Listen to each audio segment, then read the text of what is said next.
This is a spring balance. Before you had weighing machines at home, etc. And if you are going somewhere, let's say you are going by flight and you want to check whether your luggage is not overweight. So you tie it with a string out here, right? You will tie the object out here with a string, and it will kind of move down. This thing will start moving down depending on how much weight you have tied below it. Hello, namaskar, vanakkam. Welcome to CBSE with Sudhir, where we are continuing with our explanation video series for Science Class 8. Now, this particular chapter is called Exploring Forces. And when we speak about forces, we essentially are referring to the different kind of forces that are play. For example, this one refers to gravity, the gravitational force. Just imagine a situation where gravitational force did not exist. What would happen in that case? We'll all be floating in air. Our feet will not be on the ground. We will not be grounded. We'll all be floating in air like birds, right? So that's what gravitational force does, ensures that everything is firmly planted on the earth, right? So those are then the wind force. What does the wind force does? It's going to be very exciting. Let's look at some of the questions that this chapter is essentially going to answer. Okay.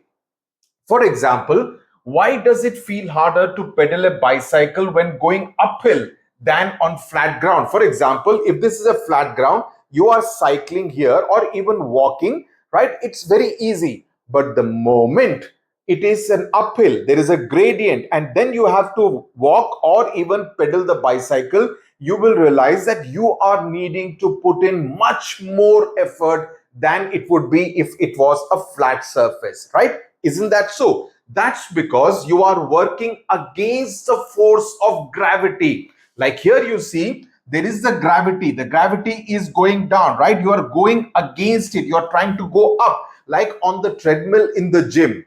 You can either do it straight, but after a while, if you want to put more pressure on your calf muscles and your body in general, your heart pumping more blood, you tilt and make it like this, the gradient, and then you try to walk on the treadmill, you will realize that your heart is having to do more work in order to ensure that you are able to climb that gradient. To lift your own weight and the bike's mass vertically, whereas on flat surface like this, when this person is walking on the riding the bicycle on the flat surface, you're only fighting the air resistance, that is the air pressure coming from the other side, and the friction of the tires of the bicycle with the road. I will tell you about friction in just a while. So this is what really happens. So this is the reason. So these are some of the things that we will study in this chapter. Then, why is it easier to slip on a wet surface? Suppose, for example, there is water, or let's say someone has cleaned the room, the floor is still wet. You walk on the floor, right? And you slip. Why does that happen? Because water acts as a lubricant, means it makes the surface more smooth, reducing friction and thus reducing your grip. So friction, what is friction? Friction is essentially what happens between this surface and whatever you keep over it. For example, if I keep something like this, right? It is like this. Is it falling? Is it falling? It's not falling because there is friction between my palm and this particular wooden block, right? There is friction and therefore it does not fall so easily. So whereas if there is water, if my hand was wet, it would probably slip more easily because that would act as a lubricant, reducing the friction between the wooden block and my palm. Similarly, reducing the friction between the sole of the shoe and the surface. That's what happens. Okay, so this boy or any one of us will fall down. Okay, the third question. Why do we feel light or like we are floating just after a swing reaches its highest position point and begins to come down? Now, if you remember how you would actually do the swing when you were little younger, right? I assuming you may not be doing so now, right? So why is it that when it comes down, your tummy feels a little bit of a rumble, or when you are going on a flight and suddenly the aircraft drops, you feel very light and very empty in the stomach. You almost feel very queasy. Why does that happen? Because as the swing starts to descend, as the swing, in this case, the swing starts to come down, it accelerates downwards due to gravity, because the gravity is going to pull it also. So apart from its natural swing, it is also being pulled down because of the gravity of the earth, reducing the normal force the seat exerts on you. Because when you are sitting on the swing, listen to this carefully. When you are sitting on the swing, you are putting pressure on the swing, right? The swing is also putting pressure on you, right? But when you come down, that pressure reduces because the force of gravity is much more, right? Making your own apparent weight feel close to zero, because we mix up both mass and weight very often, but both are very different things. We will discuss that also in this chapter. See, this is just an introduction to tell you about what are the different things that we will discuss in this chapter. If you look at the first page of this chapter, forces, yeah, page number 62. These are some of the questions which are given. So I provided you with the answers right away so that you get interested in what is going to follow. Okay. Now, let's start with the story which is there in your textbook. I have put it in brief instead of the long story that is there. Now, on a windy day, now windy day means hawa bahut chal rahi hai. It is a very strong wind. On that kind of a day, Sonali and Ragini set off cycling. Okay. As they rode through the village, the wind rushed past them. So while they are going through the village, you see the illustration shows the wind which is blowing in different directions. Oh no, the wind is pushing me hard, said Ragini. Sonali replied, we are riding against the wind. We must push our pedals harder to move faster. What I told you right at the beginning of this particular video, where we were talking about going uphill. But even when you are on a flat surface, if the wind is blowing in this direction, which means both Sonali and Ragini will have to pedal faster in order to move forward, because there is pressure coming from this side. The force is being applied by the wind from this side. So they must also apply more force in order to be able to move forward, right? Their ride took them up a long path to a hilltop. On the way back, while passing a herd of sheep, they turned the handles to change direction. Okay, so since they are coming by this kind of a path, so every time they have to change the direction of the handle so that they move. Otherwise, from here, if they don't change the direction, they will go and fall somewhere here, right? So they need to change the direction. Like when you are driving a car, you need to if you're turning right, you need to move like this. If you're turning left, you need to move like this. So that's also application of what? Force, right? So everything that you observe after this particular video at home, outside, think of it from the point of view of physics. Think of it from the point of view of what force is being applied. Okay. Now, these sheep are looking so confused because they are wondering what force they are applying, because they have not gone to a physics class. Okay. Now, as they were coming down the slope of the hill, they realized that their bicycles were moving down at a great speed, even though they were not pedaling. Now, when they are coming down, the inclined plane is like this. The gradient is like this. So when they are coming like this, they don't even have to pedal. It goes down smoothly. For example, when you are on a gradient, like when you're coming down the flyover, right, even with less acceleration being pressed, the accelerator not being pressed, the car would move forward, right? So that's what they realized, that they are not even pedaling. Okay. And because of the gradient, the cycles are moving faster by themselves. Sonali yelled, it is thrilling. It seems something is pulling us downhill. What could it be? So what is force? So now we come to the whole concept of what is force. Sonali and Ragini have wondered. We will provide the answers. In simple terms, force is a push or a pull on an object. So you could actually be pushing this particular object, it will move forward, or from this side, as this hand indicates, you could be pulling it this side, right? So a force is essentially either a push or a pull on a specific object. This is the most simple definition of force. So whenever you move something, like lifting your school bag like this, which I'm assuming it must be quite heavy. It's always been heavy, and I don't understand why schools have to insist on all the textbooks to be brought every day. There should be a locker system where all these things can be kept, or the school should be able to provide many things. Anyway, that's a different debate. Like lifting your school bag, opening a drawer, right? Opening a drawer. So you're applying force, you're pulling, right? You are kind of also pulling it up.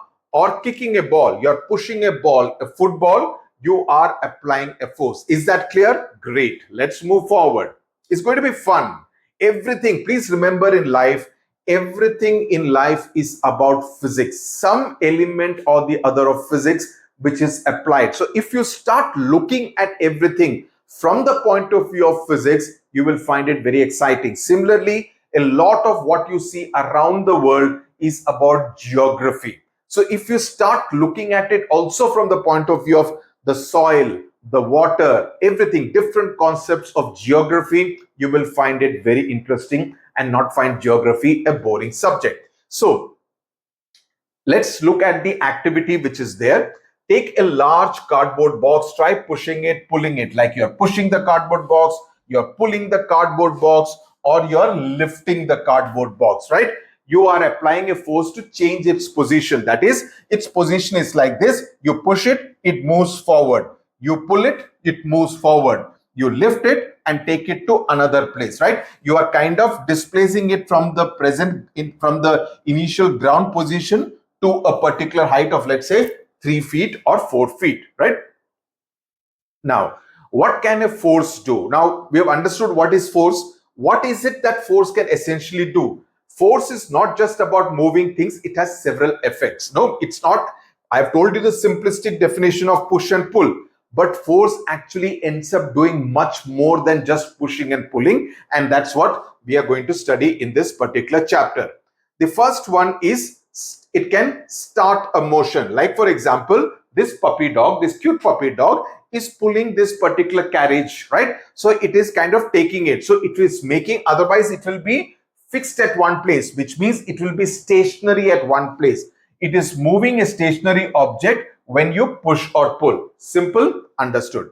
The second one is it can change the speed. It can make an object faster or slower. For example, you apply force on the accelerator in the car, right? The accelerator, you put your foot on the accelerator pedal, the car moves faster. It can move the object faster, or if you take it off, it can slow down the car. So when you pedal a bicycle, similarly, faster or slower, like Ragini and Sonali were doing. So you see, it will move faster. In this case, if you pedal it faster, it will move faster. So that's another effect of force. Let's look at the third one. It can change direction. When you change the path of motion, when you change the direction of bicycle using the handle. So when you use the handle, it can move right, it can move left. The fourth one, change the shape. It can change how an object looks. For example, let's say you have something like a pillow. Okay, or let me just take this piece of cloth, right? Now this piece of cloth is in this kind of a shape. I kind of crumple it, right? I'm changing the shape of this cloth, or I am folding it, or I'm cutting it. I can do different things with any kind of object and change the shape, right? I can change the shape by applying force. So that those are the four things that force can essentially do. Now, I just want to tell you, for those of you asking about which question bank should we buy, in which we will get hold of the notes, the answers to all the questions in the NCERT textbook, extra questions, plus test papers which you can use for your preparation before your quarterly, half-yearly, annual examinations. The one that I am recommending out here is the Oswald Books question banks. Where have I kept that? Yeah, here it is. This is the one for all question bank, Curiosity book, class 8 for science. Similarly, for social science, for mathematics, for Hindi, for Sanskrit, for English. All the books are available. So that's what I am recommending. It's the most comprehensive question bank that you can get. And I would always recommend that you buy it at the beginning of the academic year so that you can use it all through the year for all the examinations, not at the fag end. So the link to buy it on Amazon is given in the description box. Go to the description box. You can find the link. Alternately, you can also buy it on oswaldbooks.com website, where the good thing is that if you use my author coupon code Sudhir10, you will get additional discount on any book that you buy from this particular website. You can share it with your friends also, that they can use this discount coupon code. Okay, let's move forward. Now, when we talk about forces, we are also talking about interaction between objects. What does that mean? A force requires interaction between at least two objects. That's obvious, right? If I am putting pressure from this side, I'm just looking at different things which I can use in order to illustrate what I am saying, right? Whatever, let's say, let me take this speaker, right? Now, if I am putting pressure from this side, okay, or I'm putting pressure from this side, right? From both sides, I'm putting pressure, right? So force is about interaction. So there is an interaction taking place between my palm and this particular JBL speaker, right? So that's what happens. So for example, your hand and a table. So when you push a table, your hand is applying force on the table. For example, when you are applying force on this particular table, the table is surprised that why am I trying to push the table? So the table can even tumble, it can fall down because you are applying force.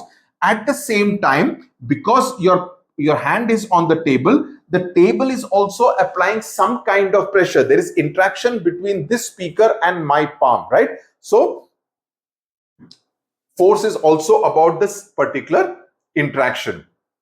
When contact stops, the force also stops. So a force is a push or pull on an object resulting from the object's interaction with another object. For example, this illustration will make it very clear to you. For example, when you are kind of applying force on this particular box, that's fine. It will be moving forward or moving backwards depending on what direction you are applying the force. But the moment you leave it, that box becomes stationary. Now there is no interaction between your hand and the box. Similarly, if you are pushing this particular toy cart, if you are pulling it in this direction, it will start moving like this. Isn't that so? But the moment you leave that particular thread, the cart becomes stationary and remains at that place, right? So basically, force is about the push and pull resulting from the object's interaction between your hand and that particular object, be it a box or the toy cart.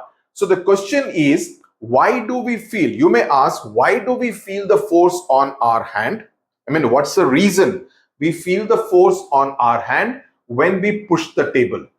Because when the hand and the table are interacting, both are experiencing a force from each other. That is the force from the finger, okay, from the finger that is putting pressure on the table, and the table is also, table चुपचाप नहीं बैठता है, वो भी pressure डालता है. That is also applying a pressure on your finger. So there is force from the finger, there is force from the table, and it is this interaction that I was just explaining about. Okay. So the question that next comes is, what is balanced force? This leads us to the next one, which is about balanced force. If two persons pull a rope in opposite directions with equal force and neither of them is moving, it means it is a balanced force. For example, many of you would have played this game of, pulling the rope in opposite directions, right?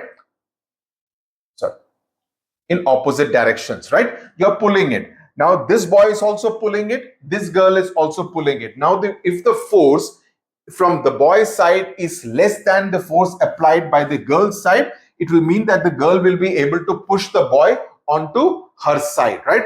But if both of them are equal, it means it is a balanced force. Neither the boy nor the girl are able to push the rope onto their side. That's called a balanced force.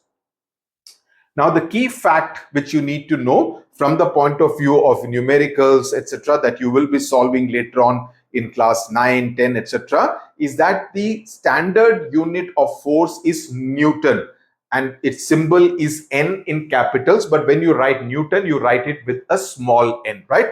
It is after Isaac Newton who discovered the theory of gravity because he saw the apple falling. Okay, so that is something which you need to remember. Now let's move to the types of forces. What are the different types of forces? Forces are divided into two types based on contact, the nature of contact. The first one are the contact forces, where there is contact applied. The second one are the non-contact forces, which are slightly more complicated, and you will find it very interesting. These require physical contact. As I said, if you have something like this, एक को touch karo, and then everything will start falling. But this has essentially been triggered by a contact force, है ना? Then the second one is muscular force. Okay, in the contact forces, the first one is a muscular force, which is produced by muscles. Okay, used for walking, lifting, chewing, pulling carts. For example, if you see here, he's pulling a cart, so that means he's using his strength, his muscular strength. Out here, he's lifting something, again muscular strength, right? So muscular force occurs when muscles contract and elongate while doing any activity. It could be a farmer, a construction worker, or even at the gym. So if you have to lift the weights, right? Oh, I should have got the weights out here. So even if you have to lift the weights, you need the muscular strength to be able to do so. This is a contact force, right? It is a contact force which is at play out here. It is due to muscular force that we chew food and push it through the alimentary canal during the digestive process. So here also you are actually using muscular force. You are trying to chew it with your teeth, then the saliva of the tongue, and then it gets pushed through the alimentary canal and it goes into the entire digestive system, the stomach, etc. Right? So this is also a muscular force which is at play. Then expansion and contraction of heart muscle. So what happens inside us, this circulation of blood that takes place, that is also due to muscular force. That is, all these different canals, arteries, veins, the heart, they're all pumping, right? So they are essentially involved in some kind of muscular action, because of which blood flow takes place inside the human body. Now let's move to the other important element of this particular chapter, which is called friction. I've already dealt with it briefly so far. I went to get this weight. So the muscular action is when you use it to lift it, right? This is a muscular action. Now let's understand the concept of friction. The force that comes into effect when an object moves or tries to move over another surface is called friction. Ye to ho gaya definition. What exactly does it mean? It always acts in a direction opposite to the direction in which the object is moving or trying to move. Let me explain it. For example, if this particular creature is trying to move this particular box in this direction, but there is a friction between the box and the ground on which it is kept, that will actually prevent, or not prevent, will make it difficult for this particular creature to push this object. So what I told you, for example, any kind of smooth surface, it will be very easy, but this particular page, it is kind of actually a little rough. So when I put something like this, it will actually not be very easy for it to fall down because there is friction out here. But if this surface was very smooth, or if this was very smooth, it will be easy for it to fall down. So this is the interaction that is taking place between this wooden block and this particular paper, which is a little rough texture, is essentially called friction, and it always acts in an opposite direction. Friction, what is caused by? It is caused by the irregularities on the surfaces in contact. So if this is a rough surface, the friction will be more. For example, this particular book, you realize it is very, very smooth, right? So if I put something, it will be able to move very easily because it is of a very smooth surface. But some other books, there will be some other books or any other surface which will be not as smooth. For example, let me just show you this. Now, this particular folder in which I keep all my cards, this is not as smooth. So here, the friction is actually more than that in that case of the question bank book. So push a lunchbox on a table, it stops due to friction. So you push the lunchbox on the table. The tables are generally not very smooth. So it will actually stop because of the friction. But if it is a smooth surface, it will be easier for it to move. So rough surfaces have more friction, smooth surfaces have less friction. Always remember that. This is the rough surface, more friction, smooth surfaces, less friction. Okay. Now let's understand this kind of, I'll keep on giving these reasoning questions so that it becomes easier for you to remember and understand. Why is it unsafe to drive on a slippery road during the monsoon? And these kind of reasoning questions I expect you will get in the examination also. Because the road becomes smooth because of the water. Water acts as a lubricant. And due to less friction, the brakes may not be as effective. It may brake, but it may slip because there is water there and the entire vehicle may slip. So the friction is less. So applying the brakes may not be as effective and the vehicle cannot stop immediately due to less friction. So if there is water, when you are applying brakes, you realize that the brakes don't catch very easily because the water is acting as a lubricant, leading to less friction. Does friction exist only between two solid surfaces? Now, this is again very interesting, that only between two solid surfaces. What happens if one of the surfaces is a liquid or is some kind of a gas? There is friction there also, but it is something different. Liquids and gases also exert force of friction on objects moving through them. This force of friction is called drag, D-R-A-G.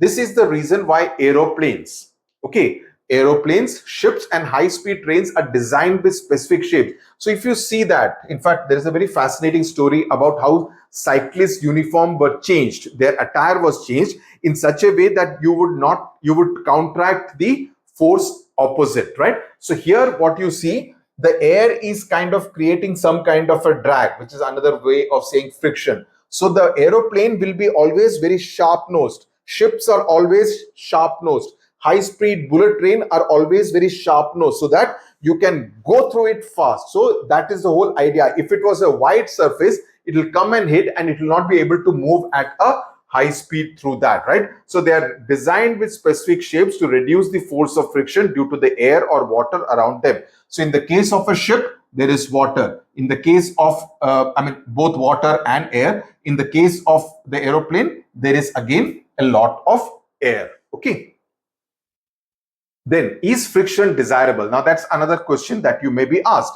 Is friction a good thing or a bad thing?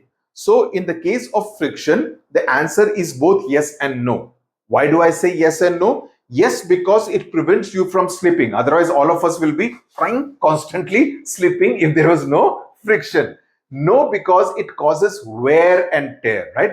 Because what happens is that you keep walking, there is interaction between the surface and your shoes. So over a period of time, your slippers and shoes, actually, there is wear and tear and they are not in the same good condition as they were when you bought them from the shop, and reduces the efficiency of machines. Machines also, because of friction and wear and tear, they also become heated over a period of time and then you need to repair it. So while the good thing is that you do not slip, the bad thing is that the negative point is that it leads to wear and tear, it leads to heating as far as machines are concerned. Clear? Let's move forward.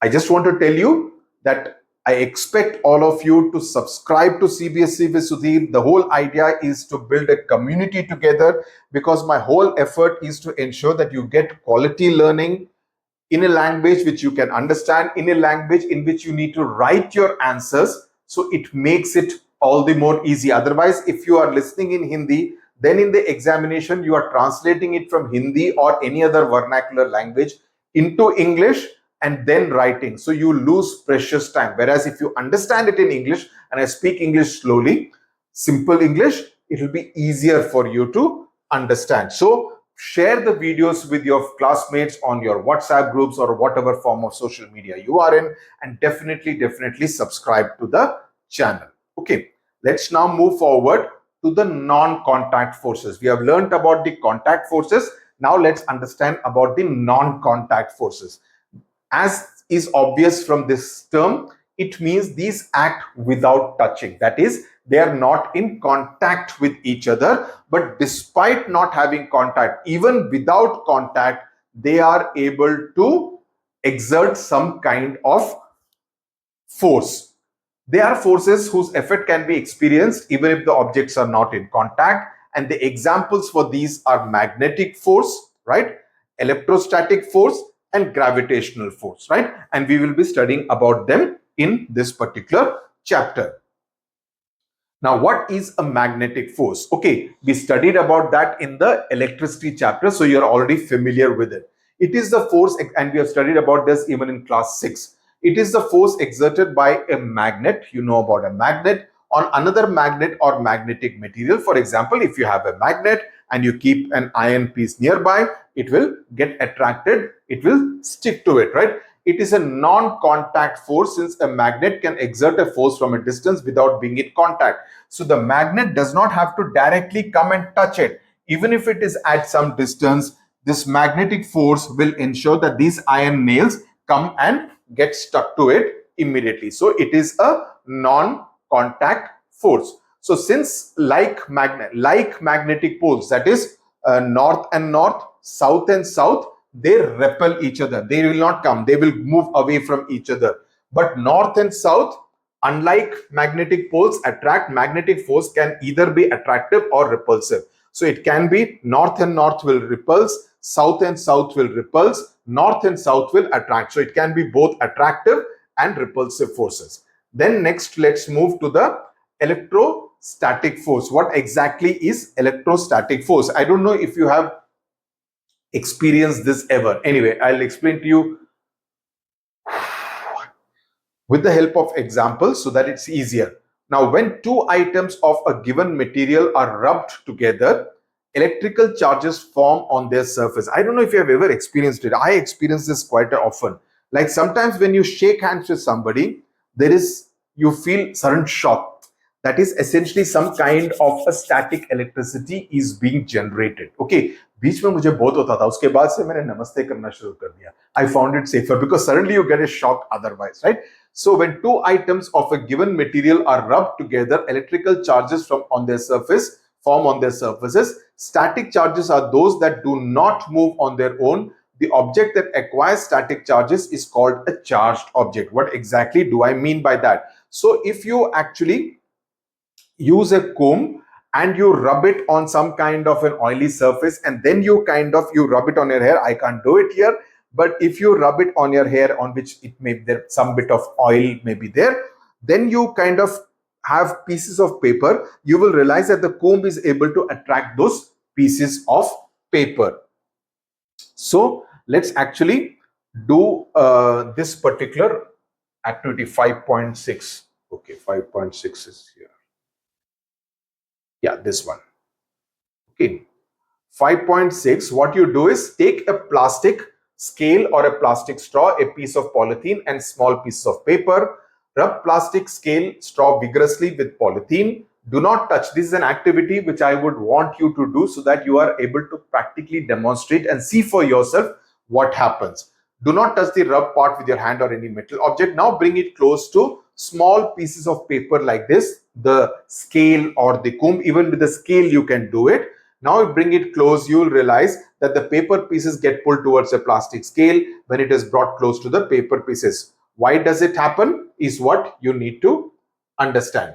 So why does it happen? Rub a scale on hair, it will attract paper bits. Similarly, it's basically because of the static electricity that is at play. When two objects of certain materials rub together, electrical charges build on the surface. These surfaces are called static charges, as do not move by themselves.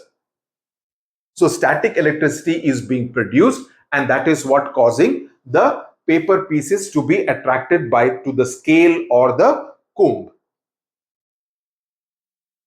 Similarly, the next activity 5.7, rub a balloon with woolen cloth it will become negatively charged. Okay, it will become negatively charged. Then what you do is negatively charged balloon will now attract your hair. Your hair will start attracting. I can't do it in my case, but if you do it, do it. In fact, there are some very interesting Instagram reels that I saw. That is about 3-4 students, girls in particular with longer hair, were made to stand in a line. Okay, and a long cloth was taken, and on both sides there were students, and then they started rubbing the hair of all the 4 girls of similar height. That is important. So you do that, and then you remove it after about a minute. You will realize that the girls' hair will all stand on end. Do this activity in your school. It will be great fun to demonstrate, right?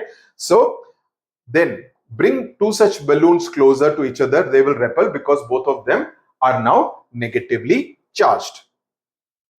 Then let's move to the gravitational force. What is gravitational force? It is a force of attraction that exists between any 2 objects with mass in the universe. We've already understood a bit about gravitational force at the beginning of the chapter. This is also a non-contact force because the gravitational force is making all of us come into contact with the earth, right? It is a non-contact force since the objects can exert a force on each other from a distance. Gravitational force is always attractive. Unlike the first non-contact, the magnetic force, which is both attractive and repulsive, gravitational force is always attracting. It's not repulsing you, right? Earth pulls objects downwards. Okay, it is attracting it towards itself. Then let's understand about weight and its measurement. Understand the difference between mass and weight. That's one of the other things that I said I will teach you in this particular chapter. Mass is the amount of matter in an object. For example, if this thing is heavy, this is the mass. Okay, let me say this weighs, let's say, about 400 grams. That is the mass of this. But 400 grams on Earth, that is its weight. If it was taken to moon, okay, if an astronaut decides to listen to music and wants to take it to moon, the weight of this particular 400 grams will be different on the moon. It will not remain the same 400 grams as it is here on Earth, right? So weight is the force with which the Earth attracts the mass towards its center. Okay, so that is the difference between mass and weight. So mass remains constant everywhere, but weight can vary from place to place depending on the distance of that place from the center of the Earth. So Earth does not attract every object with the same force. That is what you realize from this. So weight can differ in different places depending on how much it is getting attracted to the center of the Earth. So at one place, this may be 100 kg, right? But at another place, if you go to a hilltop, the same thing's weight may actually reduce to 95 kg. So it depends on how far this object is from the center of the Earth. So when it is on the top of a mountain, it is obviously at a distance from the center of the Earth, and therefore its weight, not the mass, the weight will be less than what it is when it is on the surface. Okay. So weight on moon is less than on Earth because the gravitational force is less than that on Earth. For example, in your book, you have been given all the different on page number 75. It says on Earth 1 kg, the weight of the object is 10 newtons. On moon 1 kg, it will be 1.6 newtons. So here if you see weight on Jupiter, so weight on moon is less than that on Earth. So something which is 10 newtons on Earth will be only 1.6 newtons on the moon.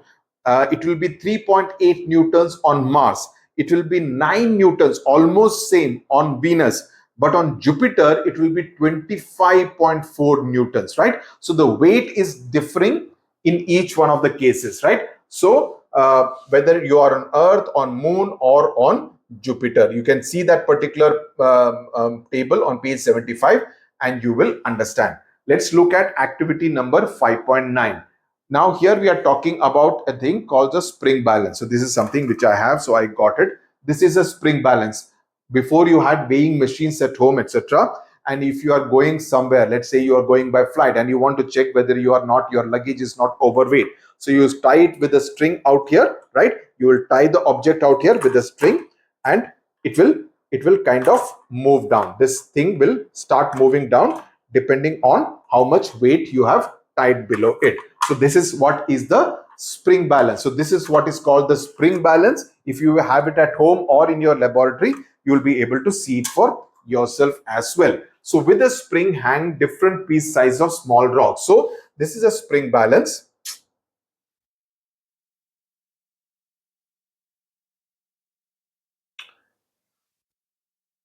This is a spring balance. So you tie a small rock, you tie a medium sized rock, and you tie a big rock, right? So you will realize here the weight is only this much. Here the weight is this much. Here the weight is almost at the bottom. So here you can see on the spring balance, right? You can see different readings which are there, right?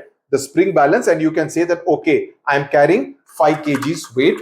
You will be able to realize it with the help of the spring balance.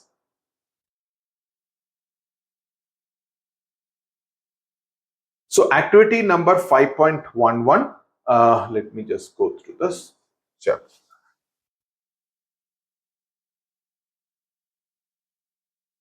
See, I'm teaching it with the help of my notes, my illustrations, because I think it is much more interesting than what it is in your NCERT textbook.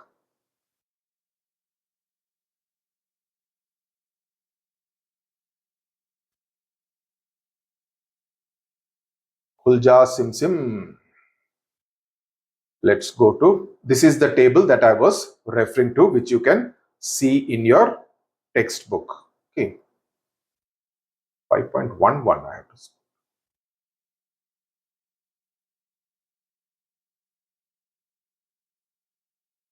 Activity number 5.11, right? Ekkada 5.11, it is spring balance. Okay, now this is what is 5.11. So if you see the spring balance out here, how much is the weight difference indicated between the two marks? So if you see, it is here at 0, 0, and then 1. So between 0 and 1, there are 5 lines out here, right? So 0.1 Newton and 0.2 Newton. This side is Newtons, right? So how many divisions shown by smaller marks? So there are 5 divisions, which means 1 Newton divided by 5. So each one will be 0.2 Newtons, 0.2 Newtons, 0.4, 0.6, 0.8, and then 1 Newton. So one small division will be 0.2 Newton. Similarly, out here, if you if you need to do this activity, you tie a rock, you tie a pencil box, you tie a partially filled water bottle, and you will be able to see the weight here as far as how much it is going down on the spring balance. Okay, so experiment with the spring balance, floating and sinking. Now let's move forward to the what is the effect that takes place when you have it in water. So the upward force exerted by the liquid on the object is equal to the weight of the liquid that was pushed out. This is called Archimedes' principle. What do I mean by this? That is the upward force that is being exerted, right, by the liquid, whatever be the liquid out here. It could be juice, it could be plain water, whatever, right? On the object, it is applying a force on this particular object that is floating in the water.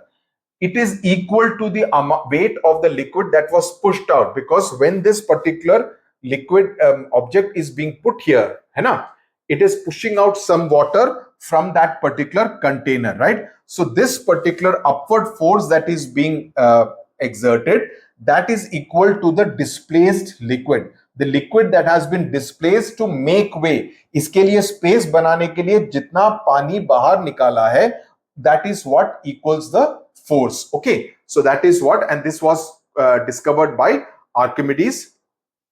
There is a very delightful story about him, that he was taking bath. That's when it occurred to him. So he said Eureka and jumped out naked. Okay, that's what is the story around Archimedes. So Archimedes was a famous Greek scientist who observed that when an object is fully or partially placed in a liquid, it experiences an upward force which is equal to the weight of liquid pushed out of the way. So when he is taking bath in a bathtub, certain amount of water is being pushed out. So that the upward force is equal to the amount of water which has been displaced to accommodate Archimedes inside the bathtub. So that is what he discovered. That's why it's called Archimedes principle. So the force applied by the liquid on the object in upward direction is called upthrust. Okay, it's also called buoyant force. Spelling yaad rakhna, do not make a mistake with the spelling. Okay. So the force which is applied on this particular surface, right, in the upward direction is called upthrust or buoyant force, and this depends on the density of the liquid. Okay, density means how viscous it is, how much dense it is. It's not the same as weight or mass. It's about how much of that entire surface viscosity it has. So if the weight of a liquid pushed out by the object is less than the weight of the object, so if the weight of the liquid which has been pushed out is less than the weight of the object sinks in the liquid. For example, you'll understand this better when I'll talk about the density after this. The iron block is heavier than the displaced water, so it sinks. It does not float. It will go down to the bottom of that particular container in which water is kept. But if the weight of the liquid pushed out is equal to the weight of the object floats in the liquid fully submerged. But if this and this are absolutely equal, it will kind of float in the thing. It will not go down to the bottom. It will float in the surface. Okay, like the submarine in the sea. The third one is if the weight of the liquid pushed out is more, if the weight of the liquid is more than that of the object, in which case it floats on the surface. It will not submerge, it will float like a cork. Okay, it will float on the surface, or some kind of ducks, this toys, etc. there which will float on the surface. That's because their weight is less than the water which they are displaced, the weight of the displaced water. Now let's understand this with the from the point of view of density. If the density of object is greater than the density of liquid, density of object is greater than the density of the liquid, then the object sinks, like in the case of an iron box. If the density is equal, then it floats. If the density is less, then it floats on water, on the surface. So iron nails sink because their density is greater than water, right? The submarine, but the other important thing, now this can also come as a reasoning question, but an iron ship floats. Why does it happen? Because ships are also made of iron. Why do they float? Because density of a ship is less than that of water. There is hollow air-filled portion also. Therefore, it is able to float on the surface, because inside the ship, for all the people, there will be a lot of air space, right? So that is amounting for. So the entire thing is not iron. If the entire thing was iron, it will go down to the bottom. But because there is a lot of air-filled space, therefore, the density of a ship is less than that of water. So concept of floating rocks. This is the last part. We are talking about a pumice stone, which you may be having at home also. They are rocks which were formed during volcanic eruption. So when there is a volcano, when the rocks come out, those are known as the pumice stone.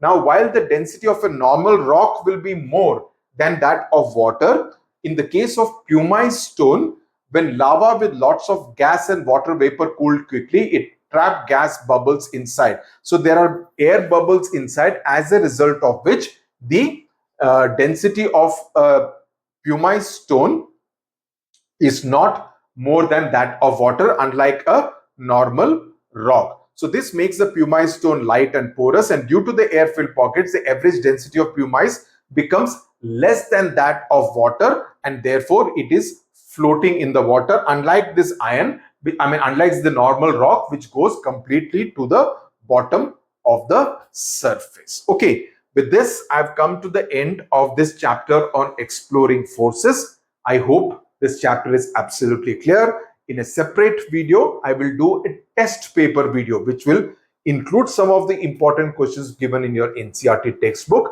Plus, I will also give you other kind of questions which can come in your school examinations, quarterly, half yearly, or annual paper. Okay, though that video will be done separately. So what you need to do now is to subscribe to the channel and also share this video with all your classmates on your different groups. Okay, tata, bye bye, thank you very much.